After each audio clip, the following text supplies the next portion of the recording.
The purpose of our presentation is to highlight some of the biggest takeaways from our firm's validation study of JAPD's police officer selection procedure. In particular, we'll be highlighting the process of the validation study and the results, including a discussion of utility, fairness, and recommendations for next steps. At K-Squared Solutions, we're a team of talent management practitioners with extensive experience in human resource management and industrial and organizational psychology.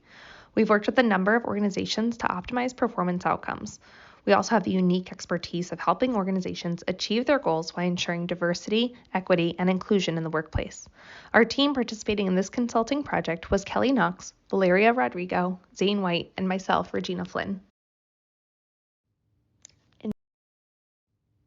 In this presentation, we'll share our priorities in selection. Next, Zane will lead us in a discussion of criterion-related validity evidence. Valeria will discuss our utility analysis, and I'll address issues of fairness and bias. Finally, Kelly will provide some recommendations. Then we'll open it up to your team for an opportunity for questions and discuss next steps.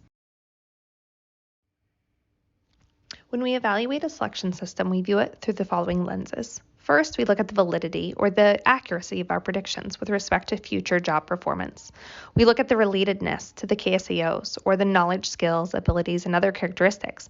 These were previously identified in the job analysis that we conducted and presented on.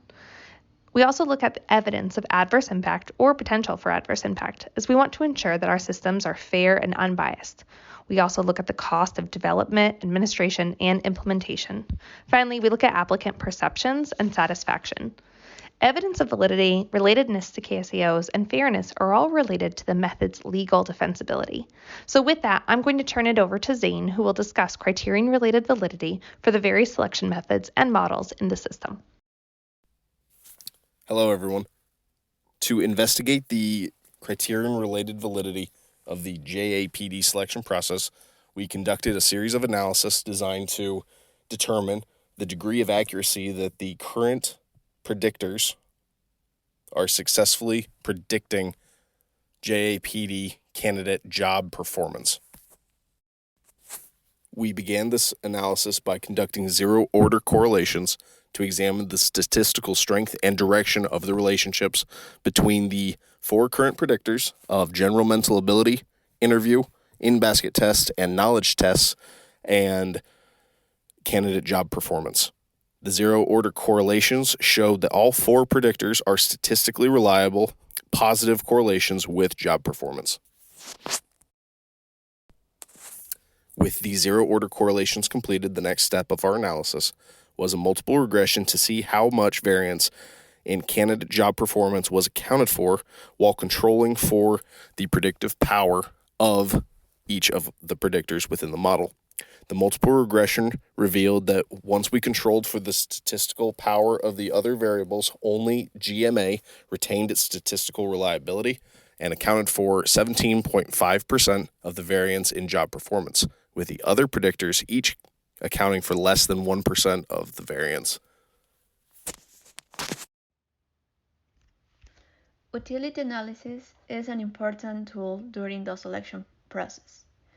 It provides managers and recruiters with the necessary information to evaluate the possible financial impact of intervention during the recruitment process and guides them for a better personnel selection.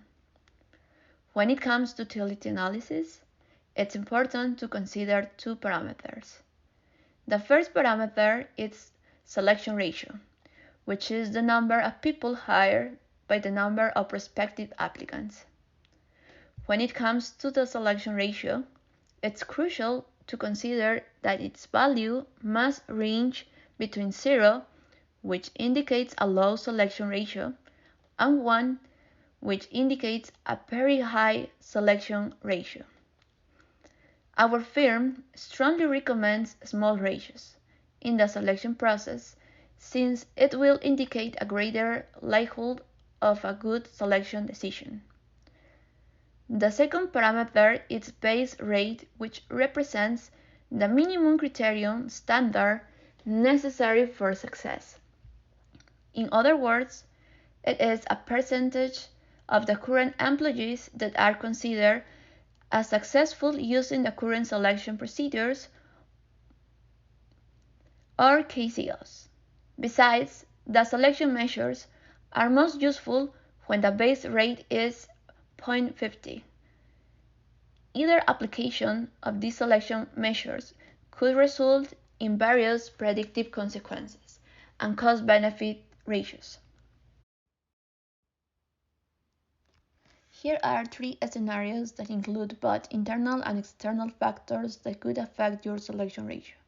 We choose factors that could be present in 0.10, 0.50, and 0.90 selection ratio. The first is the best case scenario with 90% success rate. The second is the middle case scenario with 50% success rate. And the third is the worst case scenario with 10% success rate. Thanks, Valeria. Ensuring fair and unbiased selection systems is central to our firm's mission. Therefore, I'd like to speak on what our team uncovered when evaluating differential validity between white applicants and black applicants and address the issue of adverse impact as it relates to JAPD's police officer selection system. Differential validity sheds light on if the selection procedure is equally valid across subgroups. Validity coefficients are calculated from the correlations between composite predictor score and the criterion or job performance score. If validity coefficients vary considerably across subgroups, this results in evidence of differential validity. This table illustrates differences in validity coefficients across several different selection models we considered. As you can see, there were considerable differences between validity coefficients for white applicants and black applicants for some of the selection models. When such differential validity exists, using a single regression line, cut score, or decision rule can actually result in inaccurate predictions. Often, evidence of differential validity alone is not enough to create evidence of unfair discrimination between subgroups. In order to do that, we must consider calculating selection rates for each subgroup and determining if there is evidence of adverse impact. Impact in selection refers to the selection procedure being unfair or biased against applicants from a subgroup. There is evidence of adverse impact when a selection rate for any race, sex, ethnic group, or other protected class is less than 80% of the selection rate for the highest group. Therefore, for each selection model, we computed the composite predictor score for each of the 400 applicants using regression weights identified from that selection model. Next, we ranked the applicants from highest to lowest performing and evaluated selection rates for white candidates and black candidates based on 3 selectivity rates, 10%, 50%, and 90%. To investigate possible adverse impact, we then divided the selection rate for the group with the lowest selection rate by the selection rate for the group with the highest selection rate. If this quotient was less than 0.8, it indicated that there was a presence of adverse impact. Our analysis revealed that when JAPD accepts less than 90% of applicants for any selection model, there's evidence of adverse impact. However, when the selectivity rate is at or above 90%, there's no evidence of adverse impact.